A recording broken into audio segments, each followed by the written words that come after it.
आज बाबा कहते मीठे बच्चे, ये कल्याणकारी पुरुषोत्तम संगम युग है। इसमें पुरानी दुनिया बदल नई होती है। इस युग को तुम भूलो मत। चलते चलते क्या होता है, भूल जाते हैं ना, इसलिए बाबा रोज स्मृति दिलाते, भूलो नहीं, ये पुरानी दुनिया बदल के अब नई बनने वाली। क्या अम्मा माता? नहीं बनने वाली। पक्का? निश्चय? फिर बाबा याद कराते, प्रश्न पूछते हैं, बाप छोटे बड़े सभी बच्चों को आप समान बनाने के लिए प्यार की शिक्षा देते हैं।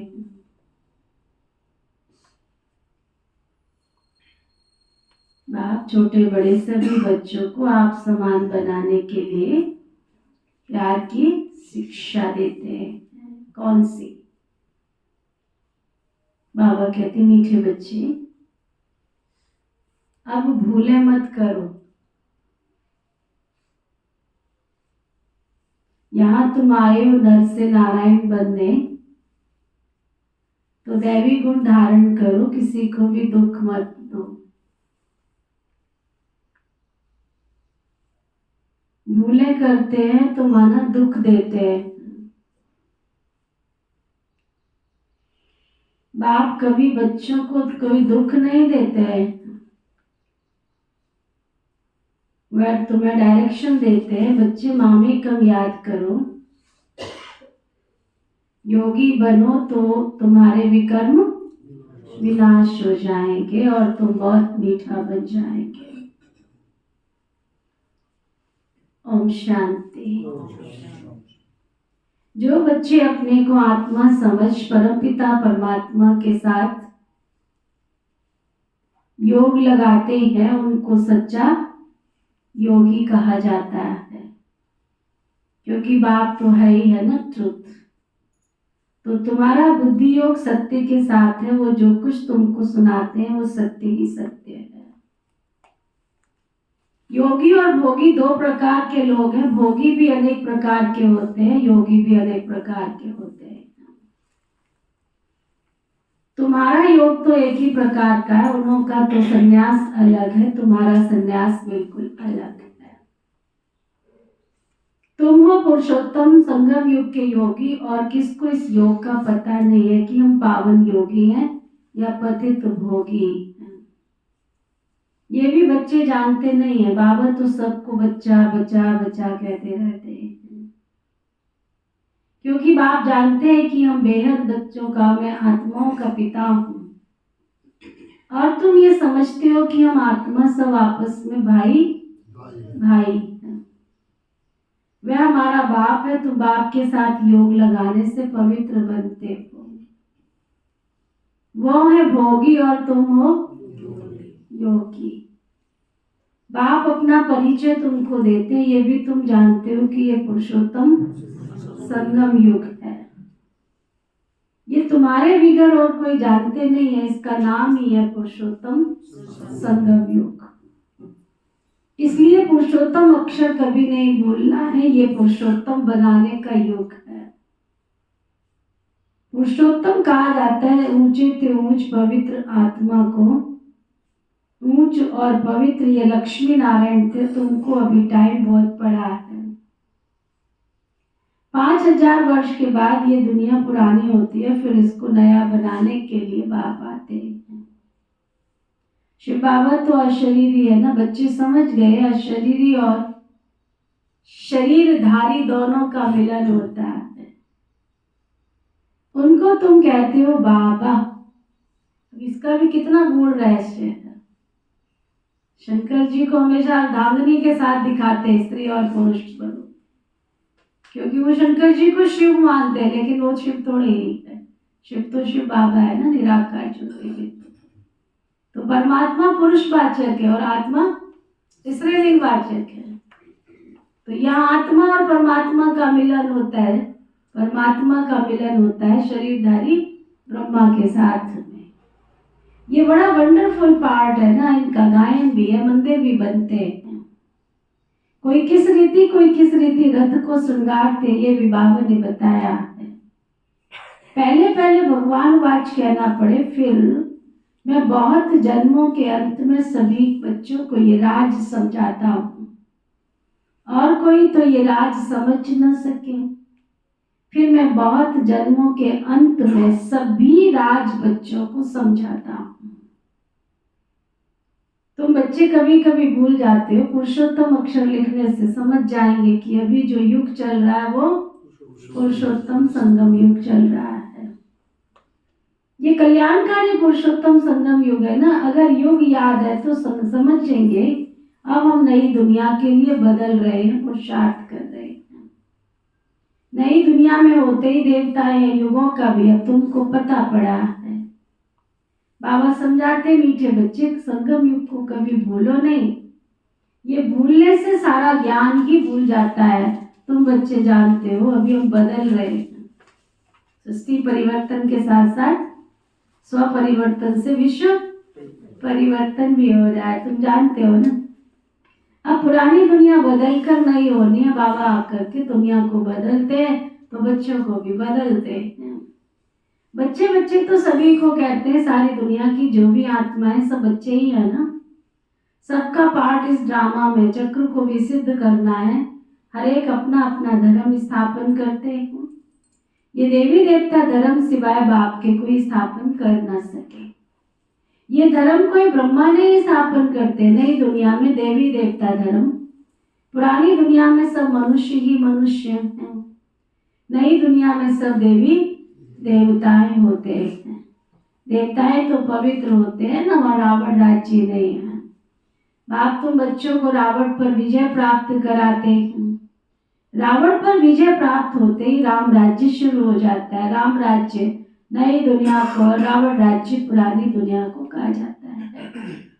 राम राज्य कैसे स्थापन होता है ये भी तुम बच्चों के सिवाय और कोई जानते नहीं है। रचयिता बाप बैठ तुम बच्चों को रचना का राज समझाते हैं। बाप है रचयिता, बीज रूप। बीज को कहा जाता है वृक्षपति। अब वह जड़ बीज है, उनको तो ऐसे नहीं समझेंगे। तुम जानते हो बीज से ही सारा झाड़ निकलता है। सारे विश्व का कितना बड़ा झाड़ है, वो जड़ है और ये चेतन है। हम सब कौन बैठे हैं? चैतन्य बैठे हैं। मॉडल तो छोटा ही बनाते हैं। कोई भी बड़ा प्रोजेक्ट होता है, उसकी बिल्डिंग बहुत बड़ी होती है, कई एकड़ में होती है, लेकिन मॉडल कितना होता है ना? 2 फुट का, 4 फुट का, 5 फुट का, ज्यादा से ज्यादा 6 फुट का बनाते हैं। तो बाबा कहते हैं मनुष्य सृष्टि का झाड़ भी सबसे बड़ा है। ऊंचे से ऊंच बाप ही आकर के नॉलेज देते हैं। ये राज भी बाबा ही तुम बच्चों को समझाते हैं। बाबा की नॉलेज है ऊंचे से ऊंच, बाप को कहा ही जाता है ऊंचे से ऊंच नॉलेजफुल। उन झाड़ों की नॉलेज बहुतों को होती है, इसकी नॉलेज तो बाबा ही देते हैं। कितना बड़ा पोलार इस झाड़ को मिला हुआ, आकाश मंडल कितना बड़ा सृष्टि में मिला। जहाँ चले जाओ आकाश क्या होता है? छोटा हो जाता है।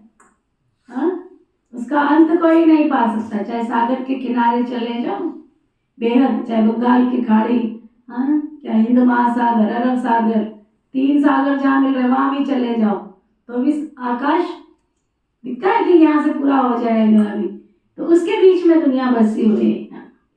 बाबा कहते हैं बाप बच्चों को बेहद में ले जाते हैं। अब सारी दुनिया ही पतित है, सारी सृष्टि हिंसक है, 1-2 की हिंसा करने वाले हैं ना। अब तुम बच्चों को ज्ञान मिला। अहिंसक सिर्फ एक देवता ही धर्म होता है सतयुग में। सतयुग में सब पवित्र सुख शांति में रहते हैं। सब मनोकामनाएं 21 जन्म के लिए पूरी हो जाती हैं। सतयुग में कोई कामना नहीं है, अनाज आदि सब कुछ अथाह मिल जाता है।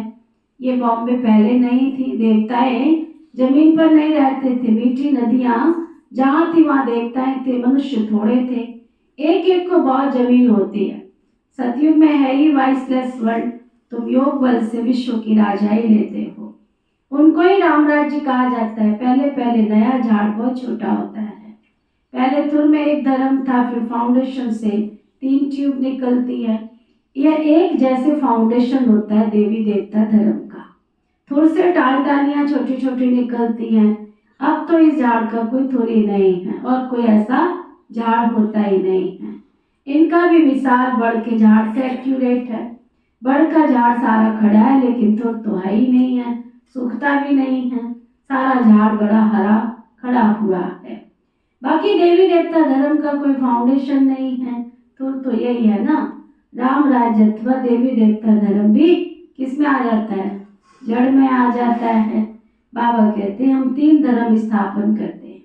जब शिव बाबा परम धाम से आते हैं तो 3 धर्म कौन कौन से, ब्राह्मण, देवता और क्षत्रिय। ये सब बातें तुम संगम युगी ब्राह्मण ही समझते हो। तुम ब्राह्मणों का है छोटा सा कुल, छोटे छोटे मठ पंथ निकलते हैं ना। अरविंद आश्रम में कितना जल्दी जल्दी वृद्धि को पाते हैं क्योंकि उनमें विकार के लिए कोई मना नहीं है ना। दुनिया में कोई भी साधु संत महात्मा कथा सुनाना शुरू करे, जैसे आजकल छोटे छोटे बच्चे शुरू हो गए, वहाँ भीड़ लगने में कितनी देरी होती है, एक एक कथा में 50-50 हजार लोग भी पहुंच जाते हैं। कारण कि वहाँ किसी तरह की कोई धारणा की बात तो होती नहीं है ना। तो बाबा कहते यहाँ तो बाप कहते कामना शत्रु है, उन पर तुमको बच्चे विजय प्राप्त करनी है। ऐसे कोई और कह ना सके, नहीं तो बहुत हंगामा हो जाए। यहाँ तो है ही पतित मनुष्य, तो पावन बनने की कोई बात सुनना ही नहीं चाहते हैं। कहते विकार बगैर बच्चे कैसे पैदा होंगे, उन विचारों का कोई दोष नहीं है जो कुछ बोलते हैं। गीता पाठी कहते हैं भगवान वाच कामा शत्रु है, उनको जीतने से मनुष्य जगत जीत बन जाते, परंतु समझते नहीं। वह जब ये अक्षर सुनाते तो उनको समझाना चाहिए। इस पर बाबा कहते जैसे हनुमान दरवाजे पर बैठकर जूतियों पर बैठता था, बाबा भी कहते हैं जाकर गंगा के किनारे बैठकर सुनाओ। देखो शास्त्रों में हनुमान को कहाँ दिखाते हैं, जहाँ भी लंगर होता है, भोजन होता है, वहाँ चप्पल जूतों पे जाकर के, निर्माणता का प्रतीक है। ऐसा नहीं कि वो प्रैक्टिकल जाके बैठ जाते थे, लेकिन निर्माणता, जब कोई सेवा आई तो उसमें बड़ी नम्रता और निर्माणता के साथ जो सेवा मिली, सत्वचन। फिर ये अक्षर कहें कि पूछो इसका रहस्य क्या है। जगत जीत तो ये देवताएं थे ना, देवता बनने के लिए विकारों को तो छोड़ना पड़े। ये भी तुम कह सकते हो, तुम जानते हो अब राम राज्य की स्थापना हो रही है, महावीर भी तो तुम हो ना, इसमें डरने की तो कोई बात ही नहीं। बहुत प्यार से पूछना चाहिए स्वामी जी, आपने बताया कि इन विकारों पर विजय पाने से विश्व के मालिक बनेंगे, लेकिन आपने ये तो बताया ही नहीं कि पवित्र कैसे बने। अब तुम बच्चे पवित्रता में रहने वाले महावीर बच्चे हो। महावीर ही विजय माला में पिरोए जाते हैं। मनुष्यों के कान तो रॉन्ग बातें सुनने के लिए हिरे हुए हैं ना। तुमको अब रॉन्ग बातें सुनना पसंद नहीं आती है, राइट बातें तुम्हारे कानों को अच्छी लगेंगी। Hear no evil, see no evil. मनुष्यों को सुजाग तो जरूर करना है। भगवान कहते हैं पवित्र बनो। सतयुग में सब देवताएं पवित्र थे, अब तो सब अपवित्र हैं। ऐसे ऐसे समझाना चाहिए। बोलो, हमारे पास ये सत्संग होता है, इसमें समझाया जाता है कि काम महाशत्रु है। अपवित्र बनना चाहते हो तो एक ही युक्ति से बनो, अपने को आत्मा समझ, भाई भाई की दृष्टि पक्की करो। तुम जानते हो पहले पहले ये भारत बहुत भरपूर खंड था, अब खाली होने का कारण इसका नाम हिंदुस्तान रख दिया है। पहले भारत धन दौलत पवित्रता सुख शांति सबसे भरपूर था, अब तो दुखों से भरपूर है ना। तभी तो पुकारते हैं दुख हरता सुख करता आओ। तुम कितना खुशी से बाबा से पढ़ते हो। ऐसा कौन होगा जो बेहद के बाप से बेहद का वर्षा नहीं लेगा। पहले पहले अल्प समझना है, अल्प को नहीं जाना तो बुद्धि में और कोई रहस्य नहीं आएगा। तो बेहद के बाप का जो बेहद का वर्षा देते हैं, जब ये निश्चय बैठे तभी तुम आगे बढ़ सकते हो। क्या पक्का करा रहे बाबा? अगर ये निश्चय ही नहीं तो आगे कैसे बढ़ोगे, है ना। तो बाबा कहते हैं तुमको बच्चों को बाबा से कुछ भी प्रश्न पूछने की दरकार नहीं है। बाप तो पतित पावन है, उनको ही तुम याद करते हो, तुम उनकी याद से ही पावन बनेंगे। मुझे बुलाया ही तुमने इसलिए है, जीवन मुक्ति है भी सेकंड की, फिर भी याद की यात्रा समय पर ले लेती है। बाबा की याद में बैठते हो तो योग लगाने में कितनी मेहनत करनी पड़ती है। जैसे ही बैठोगे साइलेंस में, कितने सारे काम की लिस्ट सामने आ जाएगी। जो बंदे सदियों में याद नहीं आए होंगे वो बंदे सामने आ जाएंगे, है ना। वैसे कोई याद नहीं आएगा, और उस समय लगेगा अभी उठ, यो बाद में कर लियो, पहले फोन पे बात कर ले, है ना। नहीं आत्मा अभी नहीं, आधे घंटे के बाद करेंगे, आधे घंटे के बाद कई दिन महीने निकल जाते हैं, बात ही नहीं करते, है ना। तो बाबा कहते हैं योग में बहुत मेहनत होती है। आधा कल्प देह अभिमानी रहे, है ना, अब एक जन्म देह अभिमानी बनने की मेहनत है। इनके लिए तो बहुत सहज है, तुम बुलाते भी हो बाप दादा, ये भी समझते बाप की सवारी हमारे सिर पर है, परंतु उनकी महिमा करता हूँ, बहुत प्यार करता हूँ। बाबा आप कितने मीठे हो, हमको कल्प कल्प कितना प्यार से समझाते हो, सिखाते हो, फिर आधा कल्प आपको ही याद नहीं करेंगे, है ना। आधा कल्प सत्युग त्रेता में आपको याद करने की वही नहीं है। अब तो मैं बाबा आपको बहुत याद करता हूँ। कल हमारे में कुछ भी ज्ञान नहीं था, जिसकी पूजा करते थे हमको थोड़ा ही मालूम था कि हम ये बनेंगे। अब तो वंडर लगता है, योगी बनने से फिर देवी देवता बन जाएंगे। मेरे में ये सब बच्चे हैं, ये बाबा कहते हैं ये सारी दुनिया जो मेरे बच्चे हैं, ये बाबा बहुत प्यार से बच्चों को संभालते हैं, इनकी पालना करते हैं, ये भी हमारे समान नर से नारायण बन जाएंगे। यहाँ तुम आए ही हो, इसलिए कितना बाबा समझाते हैं, बच्चे बाबा को याद करो, दैवी गुण धारण करो, और क्या कहते हैं बाबा, अच्छा और क्या कहते हैं, अभी तक लहसुन प्याज कौन कौन खाते हैं, तो शादियों में जाके तो खा लेते, कौन कौन खाते शादियों का खाना, झूठ ना, हाथ नहीं उठाते, सच्चे नहीं, हाँ सच्चे बाप के सच्चे बनो, इंद्र सभा है। अगर अभी तुम्हारा दिल स्वीकार नहीं करेगा तो बाबा कहेगा तो ये तो झूठी आत्मा है, फिर थोड़ी प्यार करेगा, हाथ नहीं उठाया।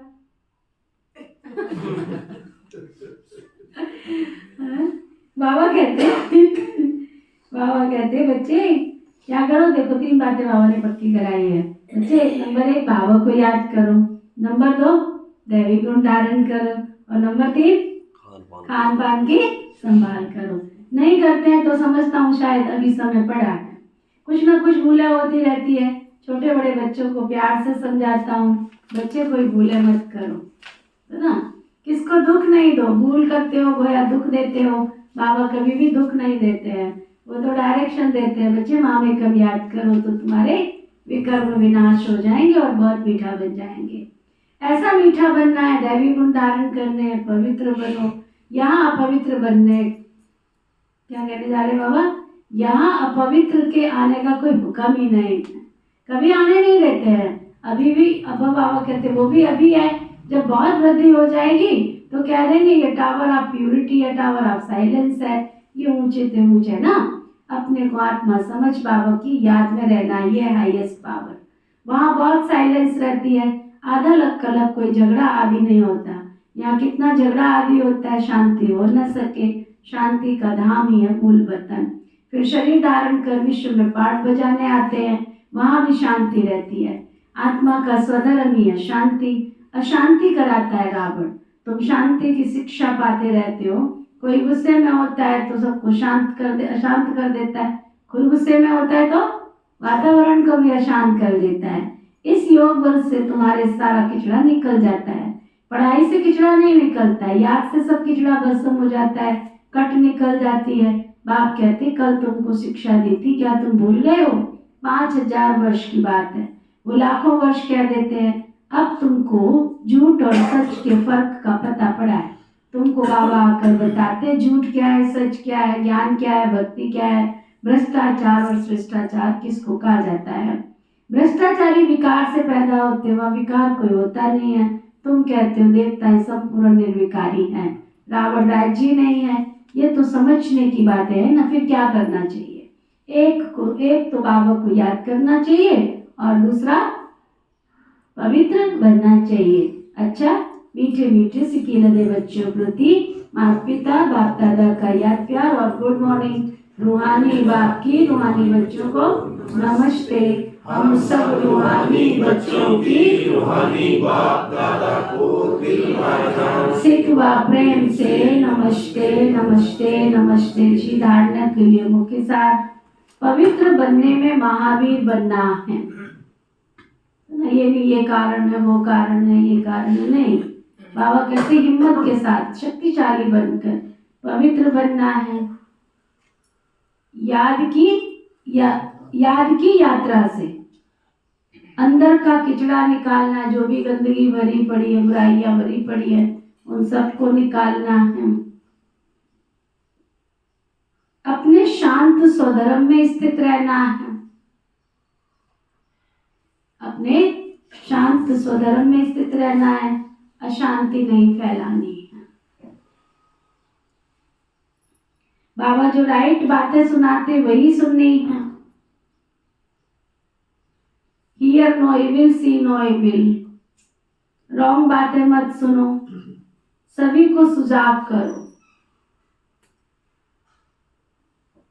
पुरुषोत्तम युग में पुरुषोत्तम बनो और बनाओ। वरदान सतगुरु प्यारे बाबा का वरदान है। आत्मिक शक्ति के आधार पर तन की शक्ति का अनुभव करने वाले सदा स्वस्थ भव। कितना सुंदर वरदान दिया बाबा ने।